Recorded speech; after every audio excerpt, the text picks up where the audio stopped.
हरे Krishna Bhagavad Gita chapter 6 श्लोक 19 श्री भगवान उवाच यथा दीपो निवत्तस्तो नेन गते सोपमा स्मृता योगिनो यथा चितस्य युञ्जतो योगम आत्मनः।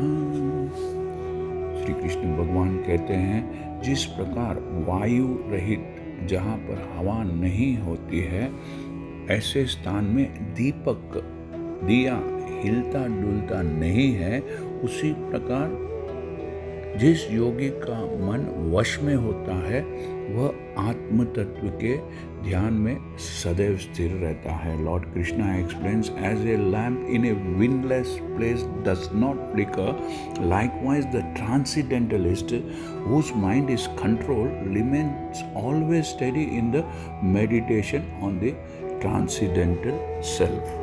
इस श्लोक में भगवान श्री कृष्ण ने एक दीपक की लौ का उदाहरण दिया है।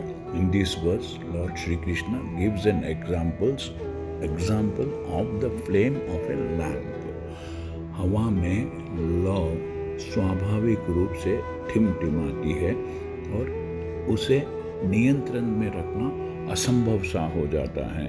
In the wind, the flame flickers naturally and is impossible to control। हालांकि एक हवा रहित स्थान में अर्थात जहाँ पर हवा नहीं होती है ऐसे स्थान पर यही लौ एक तस्वीर की तरह स्थिर रहती है। However, in a windless place, the flame becomes as steady as a picture। इसी तरह मन स्वभाव से चंचल होता है और उसे नियंत्रित करना बहुत ही मुश्किल होता है। Similarly, the mind is fickle by nature and very difficult to control। लेकिन जब एक योगी का मन भगवान में स्थित हो जाता है तब उसका मन भौतिक इच्छाओं से मुक्त हो जाता है।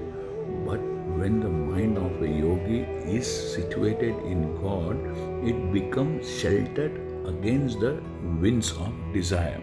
ऐसा योगी अपनी सारी इंद्रियों को हमेशा भगवान की सेवा में लगाता है और इस तरह वह अपने मन को लगातार नियंत्रण में रखता है। एक कृष्ण भावना भावित व्यक्ति अपने आराध्य देव के चिंतन में उसी प्रकार अविचलित रहता है जिस प्रकार वायु रहित स्थान में एक दीपक रहता है। A truly conscious person, a truly Krishna conscious person, always absorbed in the transcendent, in constant undisturbed meditation on his worshipable Lord, is as steady as a lamp in a windless place। हरे कृष्णा। यदि आपको यह channel पसंद आया है तो इसे subscribe कीजिए, like कीजिए और इस चैनल को ज़्यादा से ज़्यादा भक्तों से शेयर कीजिए। Thank you. हरे कृष्णा।